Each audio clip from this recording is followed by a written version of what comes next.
E a minha palavra nessa noite traz por título: Desperte a fé. Desperte a fé. Querido, quantas vezes nós ficamos assim, né? Parece que sem ânimo, sem forças. E parece que a fé, a gente vai se esvaziando. E de repente, diante das circunstâncias que a gente passa, diante das curvas da vida, parece que em algum momento a nossa fé parece bem minúscula, bem pequenininha. Mas diz assim: eu preciso todos os dias avançar, despertar a minha fé. Amém, querido. Deus, Ele trabalha com parcerias. Diga assim: eu quero ser parceira, ser parceiro de Deus. Querido, Deus, Ele precisa de mim e você aqui na terra. É por isso que nós estamos onde estamos, vivos. Porque Deus, Ele espera uma parceria comigo. Ele espera que eu me permita ser usado por Ele.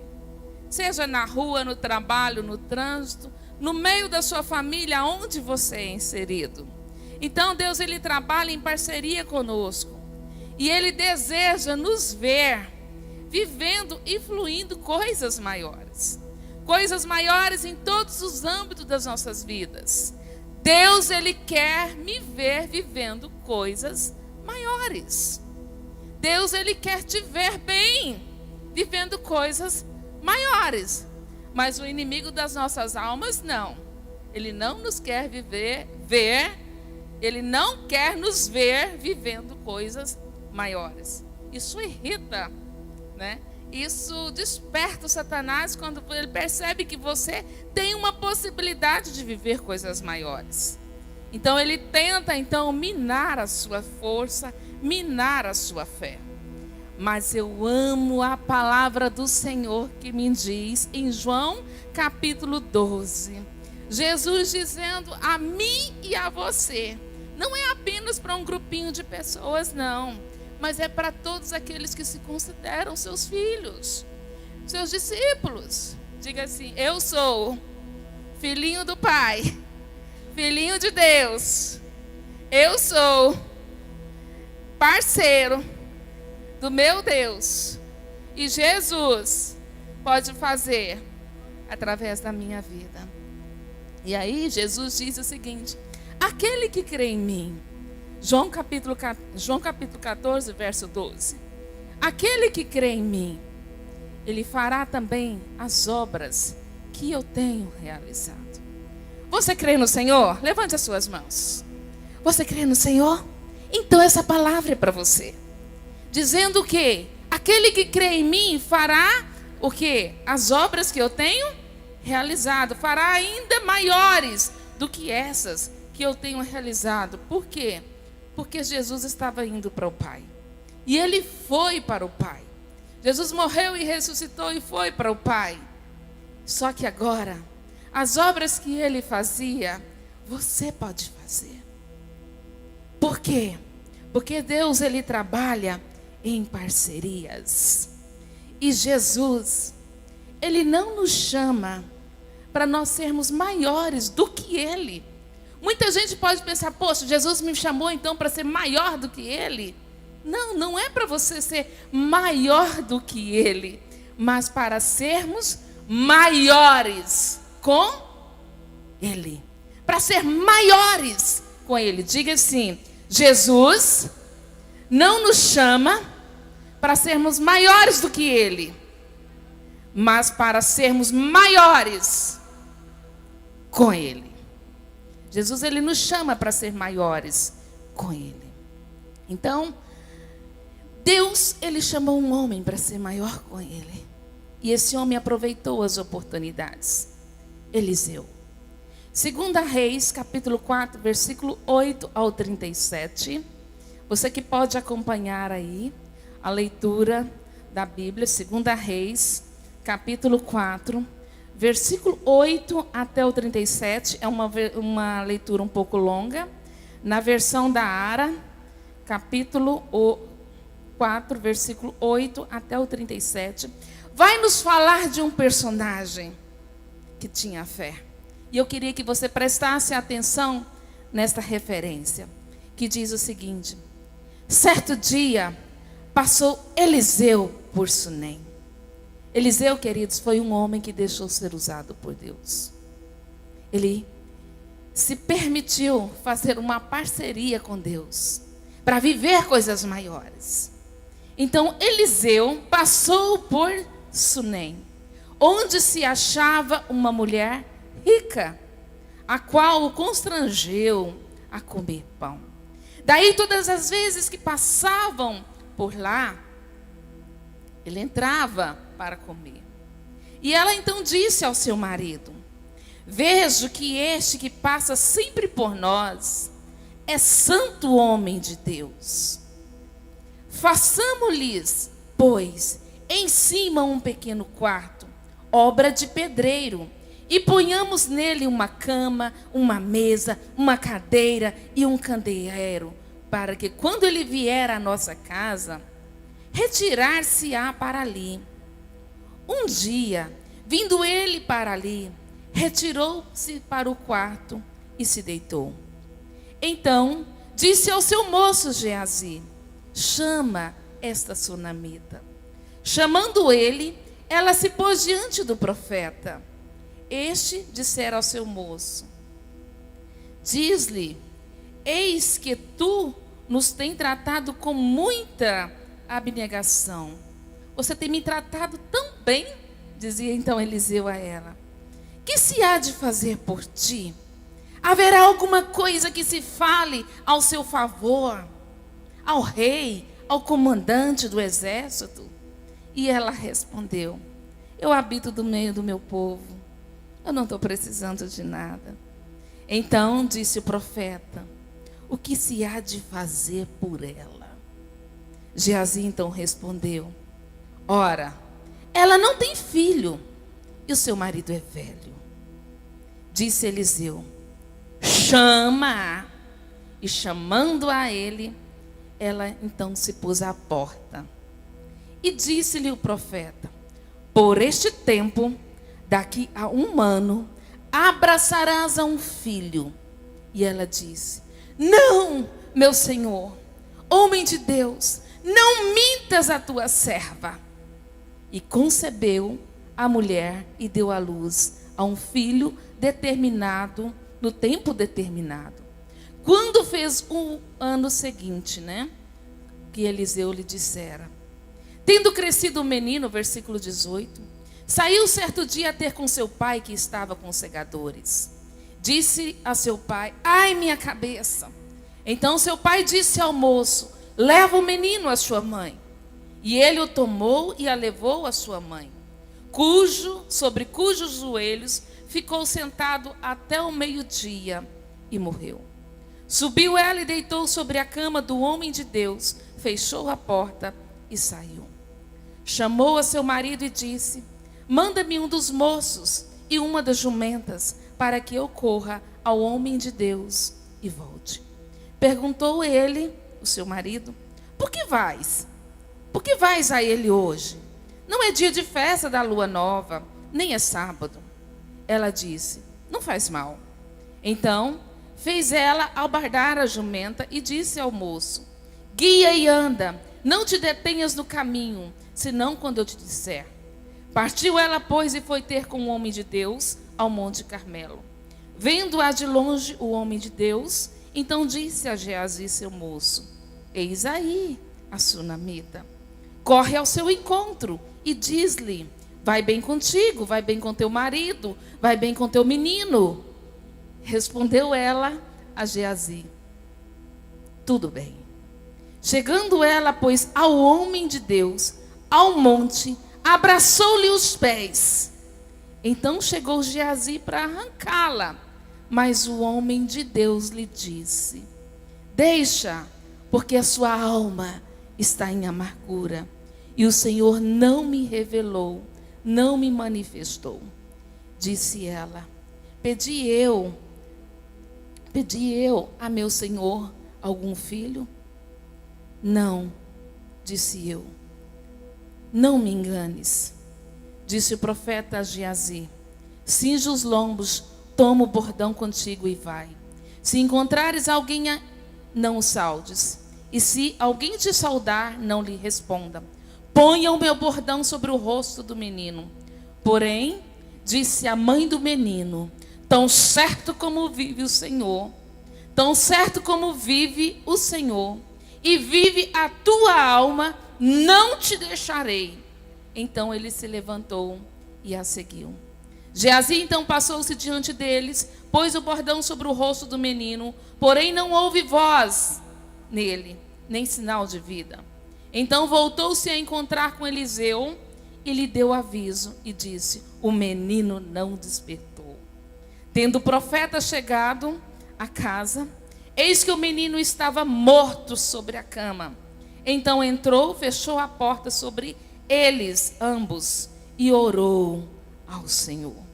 Subiu à cama, deitou sobre o menino e, pondo a sua boca sobre a boca dele, os seus olhos sobre os olhos dele, as suas mãos sobre as mãos deles, se estendeu sobre ele e a carne do menino aqueceu. Então se levantou e andou no quarto uma vez de lá para cá e tornou a subir e estendeu sobre o menino. Este expirou 7 vezes e abriu os olhos. Então chamou a Geazi e disse: chama a sunamita. Ele a chamou e, apresentando-se ao profeta, ele lhe disse: toma o teu filho. Você pode aplaudir ao Senhor? A mulher sunamita, então, ela lançou-se aos pés dele, prostou-se em terra, tomou o seu filho e saiu. Glória a Deus, glória a Deus, glória a Deus. Jesus nos chama para sermos maiores com Ele. Ele quer que nós sejamos maiores com eles. Ele não nos chama para ser maiores do que Ele, mas Ele nos chama para ser maior com Ele. Diz assim: o meu Deus me chama para ser uma mulher maior com Ele. Você, homem, diz assim: o meu Deus me chama para ser um homem que venha viver coisas maiores com Ele, vivendo com Ele. Daí, querido, a maior tragédia que eu e você, nós podemos viver, a maior tragédia que nós podemos viver, não é a morte. A maior tragédia da vida não é a morte. A maior tragédia na vida que eu e você venha estar vivenciando é o quê? Passar por essa vida e viver uma vida sem propósito. Quando você passa por essa vida e não cumpre o seu propósito, não descobre o seu propósito, não faz questão de descobrir o seu propósito de existência. Você tem pelo menos um propósito de existência. Se você me disser que não sabe de nenhum, adorar e servir ao Senhor é um dos propósitos. Para você que pensa assim: eu não sei para que eu nasci.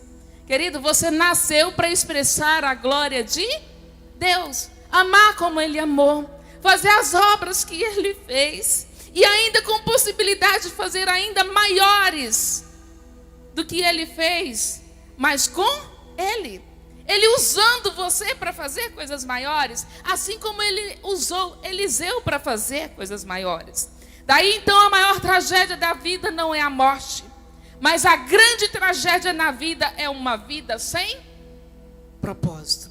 E eu declaro para você, nesta noite, que se você não sabe o seu propósito, eu declaro que você terá uma visão aberta, um entendimento aberto, para você viver os propósitos do Senhor aqui na terra. Eu profetizo o propósito de Deus se cumprindo na sua vida. Que você venha viver os propósitos, que a glória dele seja manifestada através da sua vida, através das habilidades do seu trabalho, através da sua família, da sua convivência. É Deus levando você e a glória dele sendo manifestada. Quando as pessoas veem você, veem algo diferente. Gente, poxa, ela tem algo diferente. Poxa, Eliseu tem algo diferente. O que ele tinha de diferente? A unção. A unção para um propósito. Toda unção, amado, ela é dada para nós desenvolvermos as nossas habilidades com um propósito. Então, nós devemos desenvolver também algumas ações. Quais são as ações que você pode desenvolver, que eu posso desenvolver, mediante a vida que nós vivemos? Quais são então as ações que eu preciso desenvolver? Não é os anjos, não é Deus, é eu aqui embaixo, porque Deus, ele trabalha com parcerias comigo. Ele não vai usar as pedras, ele vai usar os meus 2 pés, as minhas mãos e os meus lábios. Então, eu preciso então desenvolver algumas ações. E uma das primeiras ações é que eu preciso queimar arados. Eu preciso deixar a minha velha vida de pecado para trás. Eu preciso cavar poços espirituais. Cavar poços fala de busca, de buscar água, buscar Deus. Deus é a água, é a fonte que mata toda a sede. Eu preciso, além de cavar poços, eu preciso derramar azeite. Por mais que você fale, eu estou fraca, eu estou sem força, eu estou sem ânimo. O pouquinho que você tem, trabalhe com esse pouquinho que você tem, para que esse pouquinho aumente. Para que o seu azeite espiritual aumente. Então, diga assim: eu preciso desenvolver ações, deixar o meu passado, buscar água na fonte, cavando poços, derramar azeite. Mas eu preciso também mergulhar no Jordão de Deus. E Deus tem um Jordão para cada um de nós. E às vezes nós não queremos deixar de lado nossos orgulhos, o nosso ego, abrir mão de alguma coisa ou se humilhar em determinadas situações. E ficamos com a vida cheia de lepras, cheia de doenças na alma e no físico. E Deus, ele fala: ei, abra mão do seu orgulho, mergulhe no Jordão. Então diga assim: eu preciso mergulhar no Jordão para viver milagres. Para viver milagres. Quem mergulha no Jordão, abra mão de si, do seu eu. Segue a Jesus. É chamado de seu discípulo. E vive milagres, se permite ser usado para ser um milagre também na vida de alguém. E aí Deus vem e desperta todos os dias a minha e a sua fé. A minha e a sua fé sendo despertada. E o terreno onde as coisas maiores acontecem, querido, é a fé. Por que então, pastora? Por que depositar a fé é tão fundamental para eu viver coisas maiores? Não tem como eu viver coisas maiores se eu não creio, se eu não acredito, se eu fico vacilando nos meus pensamentos. É preciso que eu venha ter fé. Hebreus capítulo 11, versículo 6, me diz o seguinte: sem fé, diga assim, sem fé é impossível agradar a Deus. Você quer agradar a Deus? Você quer agradar a Deus? Então, saia da mediocridade, desperte a fé que está em você. Aumente a sua fé cavando poços espirituais, desenvolvendo as práticas espirituais, para que você tenha uma fé crescente, uma fé mais elevada, para que você viva milagres do Senhor. Então Hebreus vai me dizer que sem fé é impossível agradar a Deus, pois quem dele se aproxima precisa crer. Diga assim: eu preciso crer nos projetos de Deus. Eu preciso crer nos planos de Deus. Eu preciso crer no amor que Deus tem pela minha vida. Queridos, essa referência que nós lemos de 2 Reis conta a história de uma mulher que tinha uma posição elevada. A Bíblia diz bem claro que ela era uma mulher rica. Mas não importa a posição, se você é rico ou se você não é rico. Qual é a sua classe social? Os olhos de Deus estão sobre mim e sobre você. Diga assim: eu sou filha e eu quero viver milagres. Essa mulher, mesmo sendo rica, ela não podia ter tudo o que ela queria. Tinha algo que ela queria que o dinheiro não comprava. Nem a medicina da época poderia proporcionar para ela com toda a fortuna que ela tinha. Mas aquela mulher, mesmo ela não tendo aquilo que ela mais queria, ela tinha dentro dela um anseio. Ela tinha dentro dela fé. Então, quando ela percebe um homem na cidade, homem de Deus, pessoa que Deus usava, rapidinho ela foi inteligente. Ela teve inteligência natural, inteligência, né, emocional, inteligência espiritual. Que muitas das vezes, queridos, nós ficamos em deficiências. Não temos. Essa mulher, ela viu uma oportunidade. Eu tenho tudo. E o que eu tenho, eu posso fazer algo com o que eu tenho. E ela via que constantemente Eliseu estava ali na cidade. Então ela conversa com seu marido. E ela diz para o seu marido: olha o tanto que as mulheres têm poder de influência na vida dos homens. O marido dela, a Bíblia fala que ele era o quê? De mais idade. Ele já estava velho. E a mulher, ela tem condição de influenciar para a vida positiva ou negativa na vida do homem.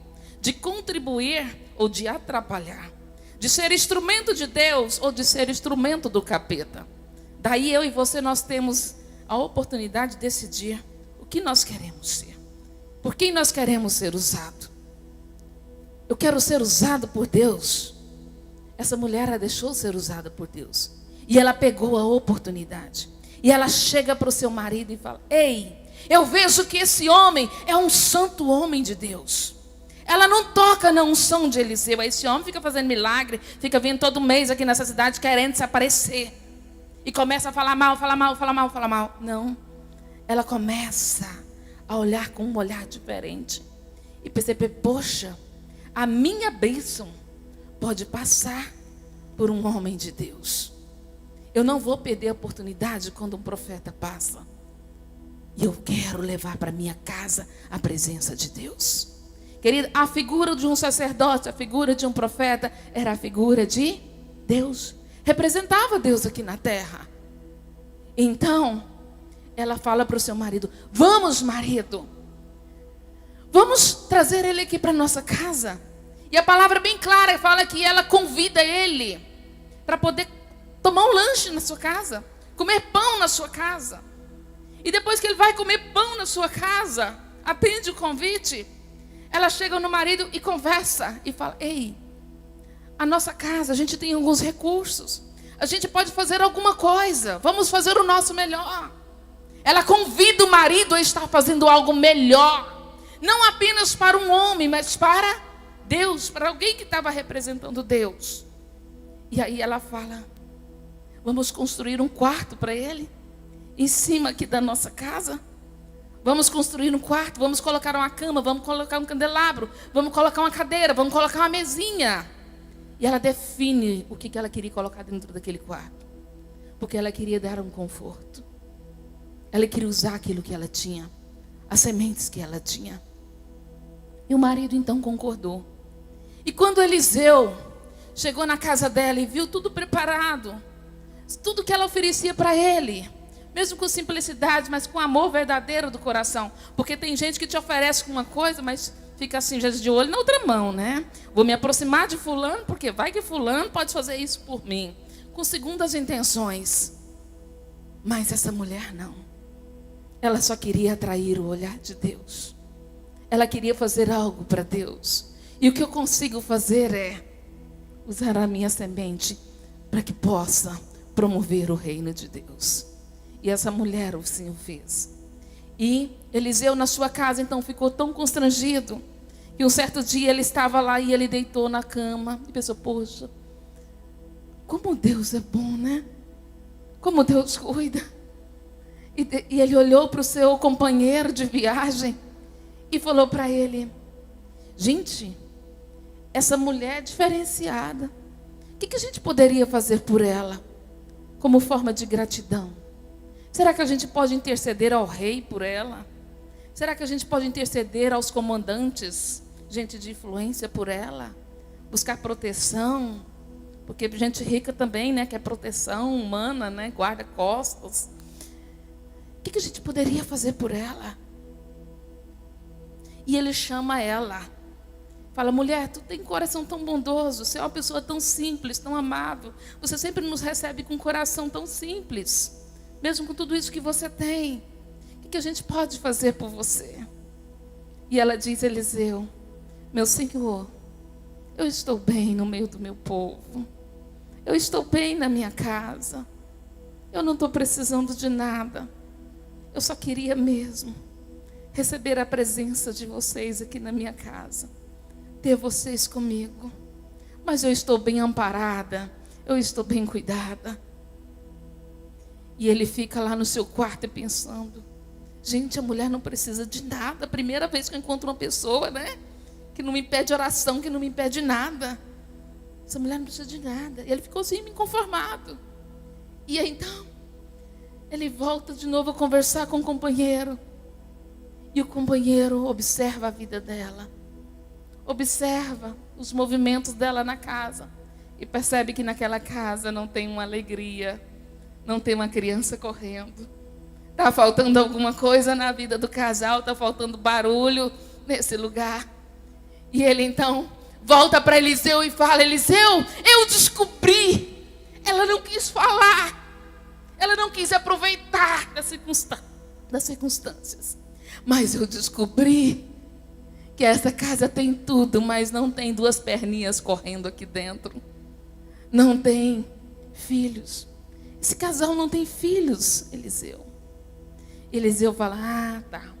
Então o que ela precisa é de um filho. Chama ela de volta para mim. E Geazi correndo, chamando ela. E ela veio com todo o respeito e reverência. Vê o que aquele homem de Deus tinha a dizer a ela. E ele diz, mulher, o ano que vem, mais ou menos nessa época, você estará abraçando nos seus braços, pegando no seu colo a sua criança. Deus te dará um filho. E ela se emociona.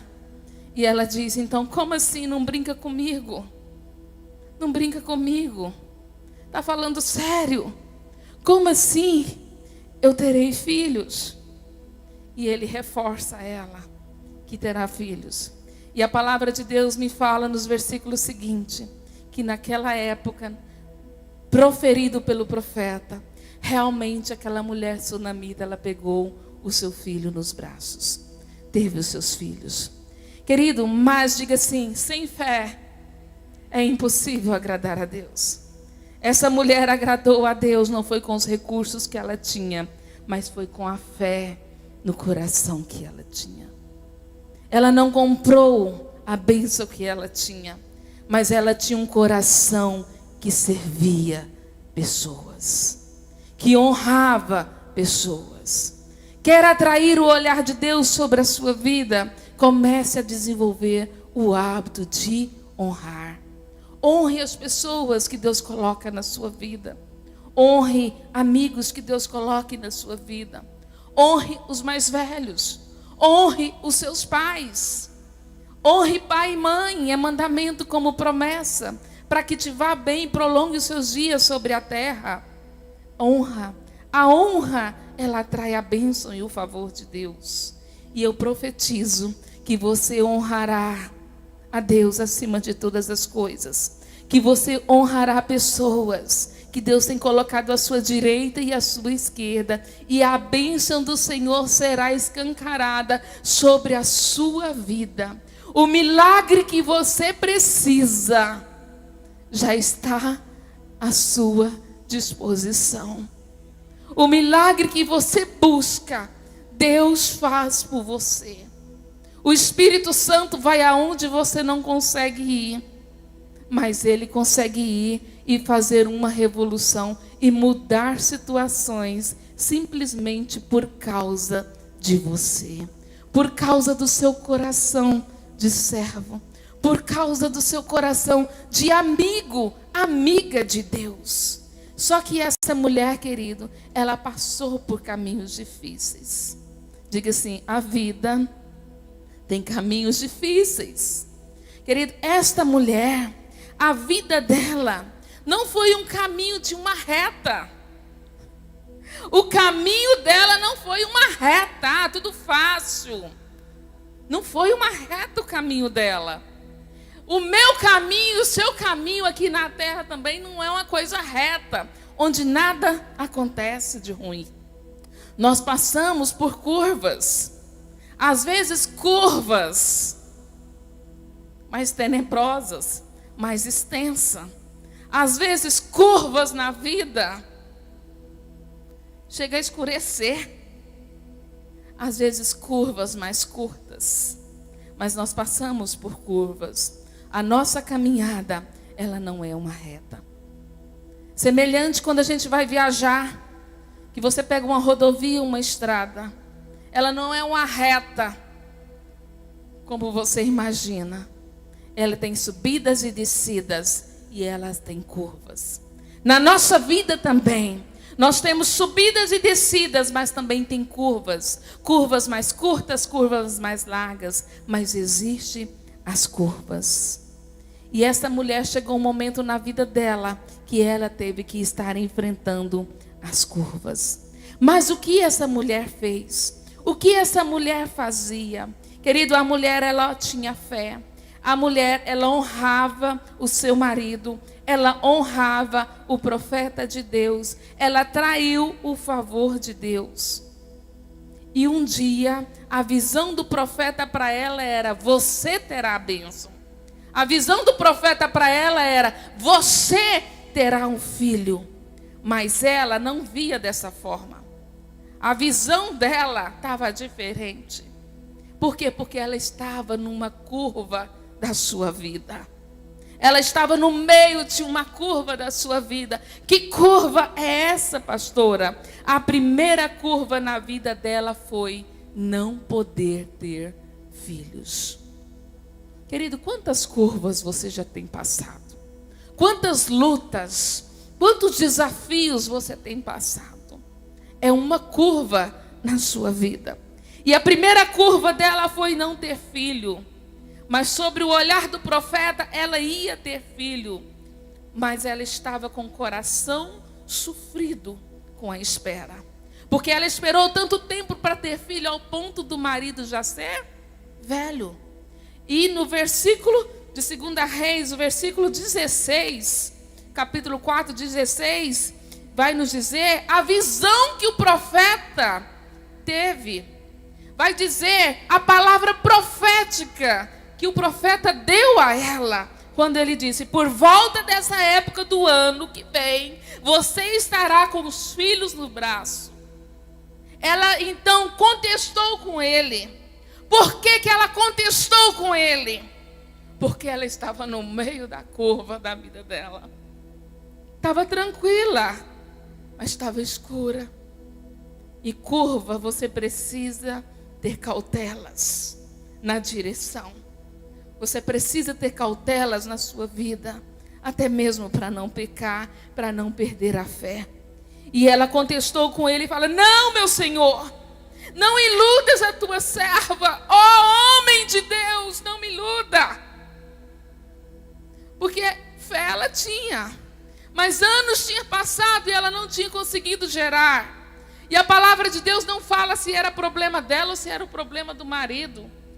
Talvez fosse o marido, pela evidência de ter já na idade avançada. Mas para Deus fazer milagres, não tem idades, não tem possibilidades. Então ela enfrenta a primeira curva da sua vida, o não ter filho. Mas a palavra profética diz sobre ela que ela estaria gerando um filho. Eu não sei qual é a curva que você está passando. Se é a curva da saúde, se é uma curva financeiramente, se é uma curva nos seus relacionamentos que não está bom.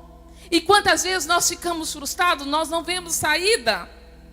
Não tem jeito. Deus, como que eu vou fazer? Vou sentar e vou esperar.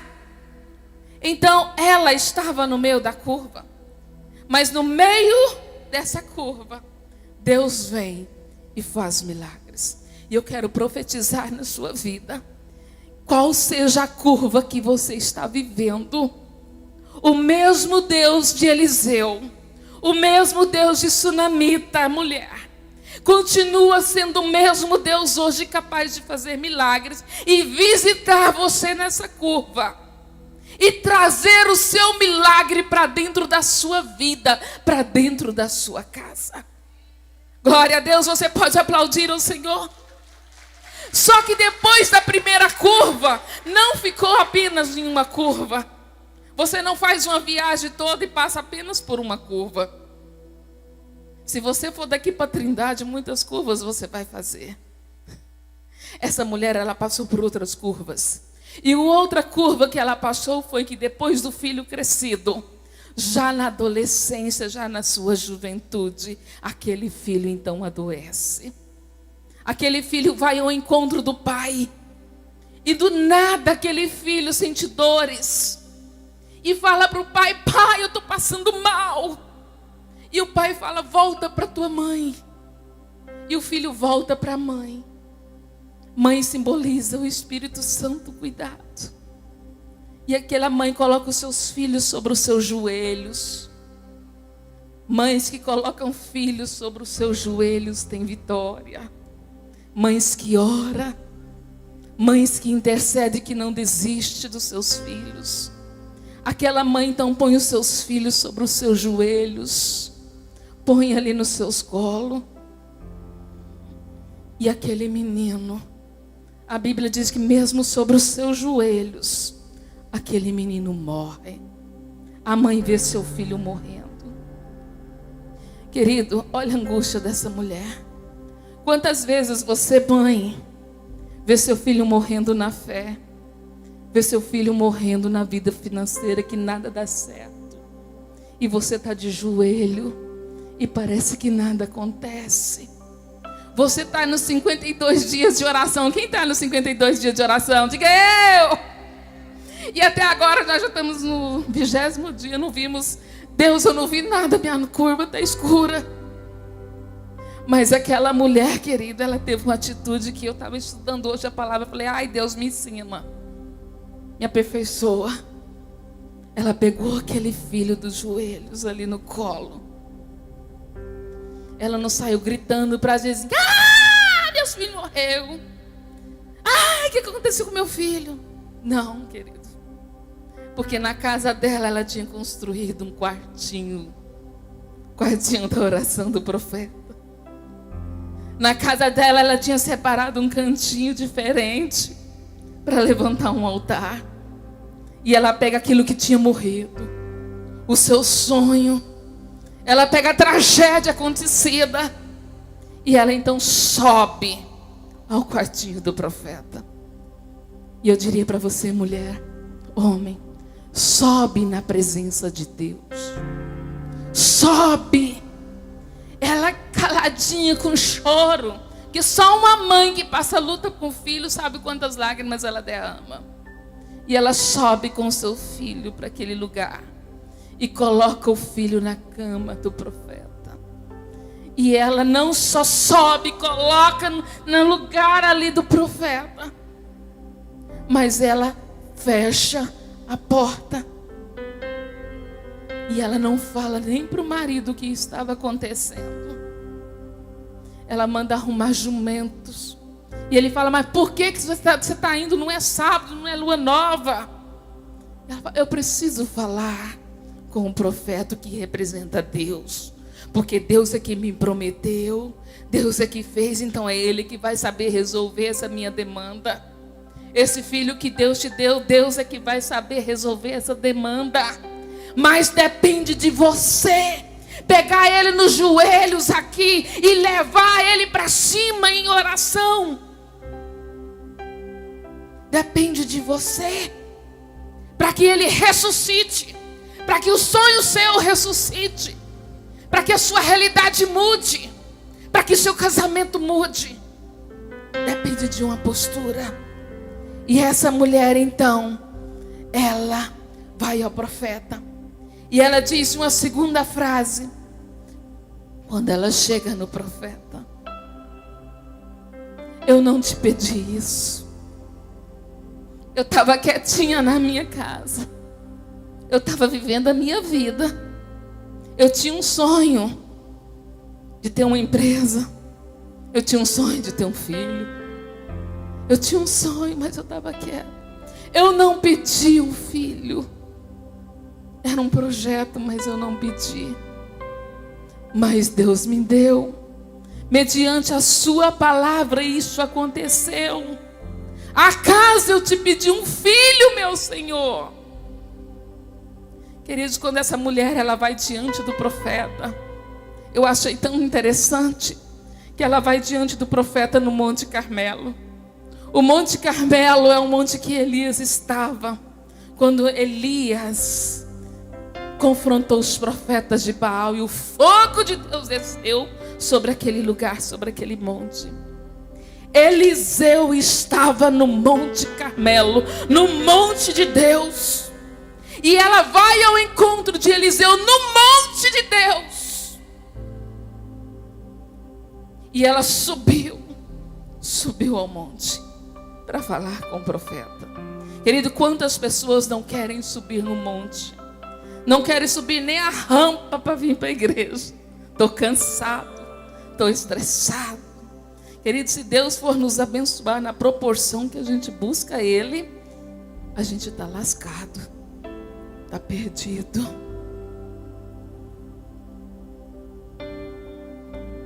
Mas Deus quer que eu venha buscar Ele porque eu quero, porque eu amo, porque eu decido servir. E essa mulher, ela tinha isso, coração de serva. Então, com esse coração que ela tinha, de devoção a Deus, na adversidade, na morte dentro do seu lar, ela então sabia para onde ir. Ela correu ao encontro do homem de Deus. Foi abrir o coração para a pessoa certa, para o representante de Deus aqui na terra. Então essa mulher, ela sobe no Monte Carmelo. E lá no Monte Carmelo, ela se joga aos pés do profeta. Interessante que quando ele vê ela vindo ao seu encontro, ele diz ao seu companheiro de oração: lá vem a sunamita, vai de encontro com ela. Pergunta como é que ela está, o marido dela, a família dela, os filhos dela. Veja por que ela está vindo. E ele foi, mas ela não disse para ninguém no meio do caminho. Quando ela chegou diante do profeta, os últimos versículos nos diz que ela subiu o Monte Carmelo, encontrou com o profeta e jogou-se aos seus pés. A Bíblia nos diz que ela prostou-se aos seus pés e abraçou aos seus pés, aos prantos, gemendo de dores. E o profeta ficou olhando aquilo.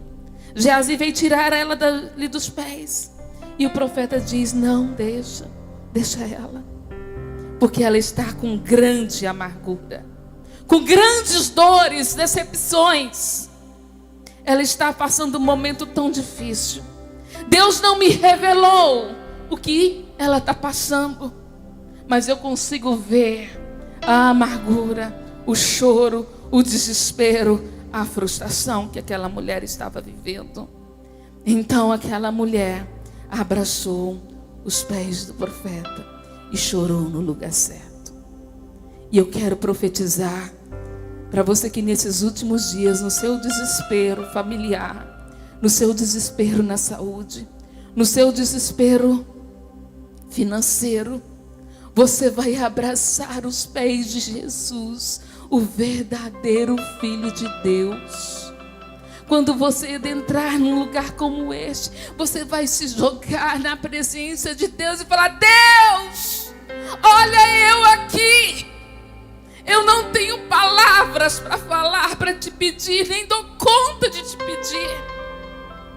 Deus, estou me sentindo indigno para estar diante de ti, mas olha para mim, para a aflição do meu coração. Faça como esta mulher. E essa mulher encontrou o favor de Deus, querido. Eu e você, nós também podemos encontrar favor de Deus. E o que nós precisamos fazer é confiar no depósito da fé. Querido, eu e você, nós precisamos ter fé.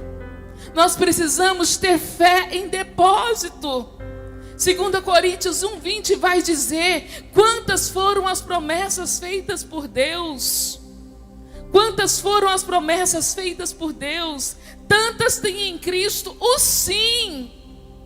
Queridas, promessas de Deus tem em Cristo o sim. Deus tem promessa de bênção, de prosperidade, de família unida sobre você. E Ele quer fazer milagres na sua vida. Mas quantas das vezes Deus tem que pegar eu e você igual Ele pegou Abraão. Abraão, Deus pegou ele e levou para fora da tenda, para fora da realidade, porque ele estava lá talvez angustiado, pensando: Deus, olha onde eu estou, no meio do deserto. Deus, eu não tenho filhos, até hoje nada aconteceu na minha vida. Eu tenho muitas promessas, mas nada aconteceu, já estou ficando velho e não tenho filho. Quem vai ser meu herdeiro, Deus? É o meu empregado? É o meu diretor que vai herdar tudo isso? Tudo que o Senhor tem me dado? E Deus então tira Abraão da tenda. Gênesis 15, versículos 5 e 6 diz o seguinte: que Deus o levou para fora da tenda, porque dentro da tenda ele não estava conseguindo ter visão, estava angustiado. E Deus fala para ele então: olhe para o céu, olha para cima, no meio da sua aflição, olhe para cima. Porque se você olhar de lado para os problemas, você se deprime, você não dá conta de sair do lugar. Então quando você achar que não está dando conta, olha para mim, eu estou aqui em cima. E Deus diz: olhe para o céu, conte as estrelas, se é que você pode contar. Deus renovando para ele as promessas: eu vou te abençoar, mas olha para mim, me busca. Olha para mim, me busca. Eu vou te abençoar, e a sua descendência será grande. Quando ele ouviu mais uma vez a voz de Deus, ele creu. E a palavra de Deus nos diz que isso foi creditado como justiça. Querido, quantas das vezes nós ouvimos palavra como nessa noite? Deus faz, Deus pode visitar a sua casa, Deus pode mudar a sua história, Deus pode restaurar seu casamento. Quantas pessoas ficam assim: não sei não. Será? Já estou com 15 anos de casado e minha vida está uma merda. E eu te pergunto: o que você tem feito em Deus para sair da merda? Porque essa mulher, ela construiu um quartinho na casa dela, um lugar onde a glória de Deus descia, um altar de adoração a Deus. Essa mulher, quando a morte, a tragédia chegou na sua casa, porque a tragédia chega em casa de qualquer um, querido. A curva fechada, longa e fechada, chega na vida de qualquer um. Não importa a posição financeira, que cor você tem, mas chega na sua vida. Quando chegou na casa dela, ela decidiu: aqui eu não fico, vou subir o Monte Carmelo. Monte Carmelo fala da vinha do Senhor. Monte Carmelo fala do relacionamento do homem com Deus, da onde acontecia milagres. Eu vou buscar o meu milagre. A morte não vai ser o fim da minha família. E chega lá, ela bota para fora as suas dores, e ela fala das suas frustrações. Eu não pedi, mas o Senhor me deu. Faz algo por mim.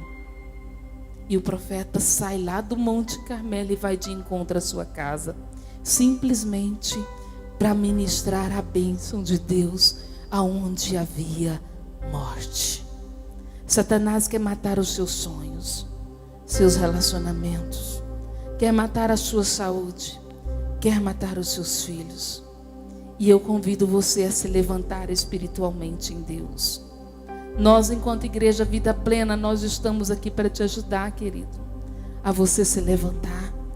Mas não basta vir aqui domingo e ouvir uma palavra. É preciso você se levantar também espiritualmente, fazer os primeiros movimentos, se levantar em Deus. Se levantar em Deus, queridos.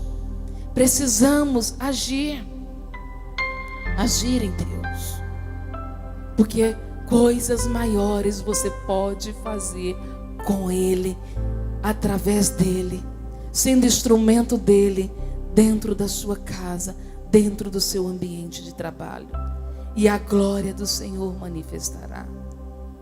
Não fique revoltado com Deus quando você tiver que passar por curvas.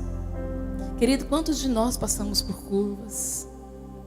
Eu já passei por curvas, queridos. Eu já passei por tantas curvas na minha vida. Eu sei que não acabou. Virão tantas outras, porque eu não vou morrer agora. Então vou ter que enfrentar as outras curvas da vida que vêm. Quantas curvas eu já enfrentei na minha adolescência. Com revolta, com abandono, com rejeição, com abusos. Foram curvas da minha vida. E que eu tive que gritar por socorro a Deus, para que Ele viesse me curar, na alma e também no físico. Passei por uma curva tão intensa quando esse menino nasceu. Era uma curva. Financeiramente estava tão difícil, que eu não tinha dinheiro de comprar uma vitamina de grávida. Imagina, amado, se eu tivesse tomado uma vitamina de mulher grávida. Deus sabe o que faz, né? Até nas curvas da vida da gente. E de repente esse menino me aparece de 7 meses e pouquinho. Eu não tinha um alfinete. Era uma curva da minha vida. Mãezinha nova, 19 anos. Sonho de montar o quartinho do bebê. Primeira coisa que eu comprei parcelado, o bercinho e a cômoda. Hoje eu falo para as mamães comprar roupa primeiro. Roupinha primeiro, depois o bercinho. E eu, sonho de mamãe, bercinho e cômoda. O menino chegou, não tinha um alfinete para colocar no menino. O irmão pensa numa prova. 3 horas da manhã, cadê as roupas desse menino? Não tinha. Hoje eu posso aconselhar mulheres e posso falar também do milagre da provisão de Deus, como Ele passa nas curvas com a gente. E eu me lembro que Deus, eu sempre preocupado com o enxoval, como que seria, e Deus sempre falava comigo e falava: não te preocupe, o que está no teu ventre eu cuido, vou preparar tudo para ele. E o dia que eu fui para o hospital 3 horas da manhã, sem nenhuma sacolinha, eu lembrei e falei: Deus, cadê? Quando a enfermeira falou: pode mandar buscar as roupas, mãezinha. Deus, cadê? O Senhor falou que teria, agora onde que eu vou ter? Não tem direito nem de ir na loja, porque 6 horas da manhã está tudo fechado. Mas de repente chegou alguém lá no hospital que sabia que eu tinha ido ganhar neném. Meu esposo tinha ligado para avisar no serviço. E a pessoa mandou uma bolsa tão linda, branquinha, branquinha, bordada, cheia de coisa de bebê. Meu marido desorientado: como é que faz? A loja não abriu, não conhece ninguém. Como é que faz? Como é que faz? E a enfermeira chega no quarto e fala para mim: olha, mãezinha, sua sacola de roupa de bebê já chegou, viu? É uma branquinha, né? Ela é linda, né? Sua bolsa. É mesmo? Jesus, branca como assim? E João Marco nasceu, não precisou de roupa nenhuma, 14 dias na UTI, prematuro, né? E a bolsa de roupa foi lá para me ver. Pensa numa bolsa linda, que até hoje não encontrei nenhuma outra bolsa linda como aquela. Eu acho que veio do céu, especificamente para ele. Cuidado de Deus. Curvas. Curvas. Nossos filhos crescem, querido, nós passamos por curvas. Nossos filhos nos levam a colocar eles aqui no joelho, a orarmos. Hoje talvez você pode olhar para a minha família dando testemunho aqui e pode pensar, o pastor é muito abençoado, a pastora é muito assim, querido, só Deus sabe, os joelhos no chão. Quando o espírito de morte queria levar ele, o médico disse, olha, mãezinha, paizinho, de 100 salva um. Nós falamos, Deus, o Senhor é que deu, eu não te pedi filho. O Senhor deu, então repreende o anjo da morte, traz saúde para ele cumprir um propósito na terra. Ele não é meu, ele é teu, para o Senhor levar e trazer quando o Senhor quiser, para onde o Senhor quiser. Eu apenas fui um canal para estar gerando, mas é do Senhor. Querido, e Deus faz. Deus faz. Passei muitas curvas com filhos. Isso aqui é muito motivo de oração na saúde. Muito motivo de oração para você se tornar um instrumento de Deus que toca no altar e serve a Deus. São orações para que o inimigo não roube o seu coração desde a adolescência. Quantos laços o inimigo colocou querendo roubar as suas emoções. Mas mãe, pai orando por filho, falando, Satanás, não, solta a mente do meu filho, solta as emoções do meu filho. Ele foi gerado e apresentado no altar. Não foi em outro lugar, foi no altar, é para ti. E Deus fez milagres. Quantas vezes o inimigo tentou tocar na minha saúde, querido? Foi o ano passado, eu fui diagnosticada, uma curva da vida, né? Câncer no nariz. Quando tudo estava tão bem, celebrando a Deus, tinha casado a minha filha, poucos meses. Senhor, muito obrigado pela obra que o Senhor fez. Foi o segundo filho que Deus me deu, gerados para ele, não para mim. E aí, de repente, vou no médico numa consulta de rotina. A médica faz os exames. E eu lá, e ela, olha, isso aqui no seu nariz aqui é um câncerzinho. Eu respirei, câncerzinho. No nariz, uma ferida já. Disse, Jesus, que é isso, pai? Vou embora mais cedo para casa? Poucas pessoas, né, a gente vê cura de câncer. Poucas pessoas pensam, Jesus, estou voltando para casa. E meu esposo na sala do lado, ele escutou tudo, porque graças a Deus ele sempre me acompanhou quando pode.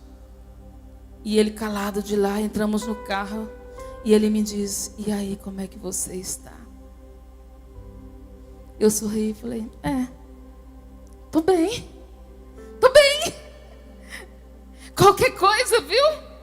Estou voltando para casa. Estou voltando para casa, qualquer coisa. Amado, você não sabe como é que é um coração quando recebe um diagnóstico desse. E eu orei a Deus. E orei a Deus. E orei a Deus.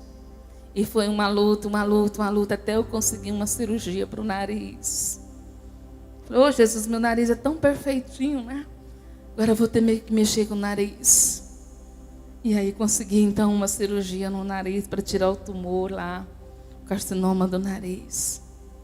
Querido, e quando você recebe esse diagnóstico, a minha imagem era a imagem de infância, que eu tinha de uma mulher comida, metade do nariz com o rosto. Então quando a médica falou que aquilo que eu estava no nariz era um câncer, então minha mente fez rapidão da minha infância, metade do nariz comido e o rosto. Falei, Senhor, misericórdia de mim. Senhor, misericórdia de mim. Semelhante, né? O cego Bartimeu gritando bem alto. Querido, uma curva que eu enfrentei na saúde. Uma curva que eu enfrentei com filhos. Para servir ao Senhor. Curvas da vida. Mas eu não desisti de subir no monte. E eu sempre dizia a Deus, Deus, se o Senhor fizer, o Senhor é Deus. Se o Senhor der vida para o meu filho, o Senhor é Deus. Se o Senhor tirar, o Senhor vai continuar sendo meu Deus. Deus, se o Senhor me curar de um câncer no nariz, não ficar nada, não precisar de tomar nenhuma quimioterapia, o Senhor vai continuar sendo meu Deus. Mas se eu tiver que perder alguma coisa, ou até minha própria vida, eu quero te dizer que o Senhor continua sendo meu Deus. Querido, suba o Monte Carmelo de Deus. Suba o Monte Carmelo. Várias curvas nós passamos. Passei curvas também quando a Radassa Cristina solteira. Não é tudo bonitinho não, querido. E quando passou essa curva, que eu achava que estava vencendo a curva, um dia ela chega para mim e fala: mãe, eu estava num retiro de jovens, toda animada. Eu recebo só uma ligação dizendo: senhora está sabendo, sua filha vai para fora do Brasil. Já está com passagem de compra. Amada, eu desci do quarto que a gente estava, porque eu tinha posto as malas, desci assim numa calçada e andando assim para encontrar com o pastor, e pensei: Deus, como é que eu administro isso sozinho? Eu conto para ele ou não conto? E o Espírito Santo me dizia: não fala nada para ele, para não desestabilizá-lo. Deixa passar todo o evento, segura, não fale nada. E eu desci a rampa assim de uma calçada, até meia cega. Parece que o inimigo me deu uma rasteira e eu caí de costa. Bati a cabeça no chão, que chega, fiquei tonta. Levantei assim e falei: Deus, em nome de Jesus, o Senhor é o meu Deus. O Senhor é o meu Deus. E as promessas que o Senhor tem para mim é para mim e para minha descendência. E eu não abro mão do propósito e das promessas do Senhor para mim e para minha descendência. Querido, Deus fez tudo o que fez. Quando ela foi embora, realmente eu falei: Deus, o Senhor vai permitir ela ir embora? Vai ficar longe de mim agora, eu vou ver ela talvez daqui 2, 5 anos. O Senhor vai permitir, Deus, ela ir embora? Não da minha vida, da minha casa, mas até do país, Deus. Que curva, Deus, que eu estou passando. E Deus me respondeu aqui dentro: vai. Eu falei: Deus, mas o Senhor poderia parar ela na migração, né? Exportar ela de volta. E Deus disse para mim aqui dentro: não, ela vai. Deus, por que ela vai? E Deus disse para mim: porque se ela nunca for, ela sempre vai querer ir. Eu vou permitir ela ir. É necessário que ela vá. Amado, só Deus sabe o quanto eu chorei.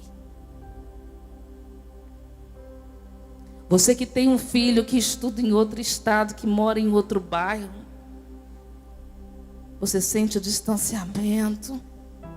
O filho cresceu, é diferente. Mas quando vai para outro país é diferente, amado. Foge dos seus olhos. Eu dizia: Senhor, pode fugir da minha presença, mas não pode fugir da minha oração. Não pode fugir do Senhor. Porque o Senhor é aquele que alcança e cumpre propósitos. Querido, nesta noite eu estou te falando tudo isso para instigar você a colocar a sua saúde nos joelhos, a colocar os problemas financeiros nos joelhos, a colocar seus filhos, sua descendência nos joelhos, a colocar o seu marido, a sua esposa nos joelhos. E mesmo que você coloque nos joelhos, não tenha jeito, parece que morreu, parece que ficou pior. Quando ficar assim, suba para o seu quartinho de oração. Suba para o seu lugar secreto, que você faz TSD. Suba para o Monte Carmelo. Suba para a presença de Deus para falar com quem pode fazer algo por você. E Ele vem ao seu encontro. E Ele é capaz de fazer o milagre que você precisa. Porque Ele é Deus de milagres. Coloque-se de pé. Coisas maiores acontecem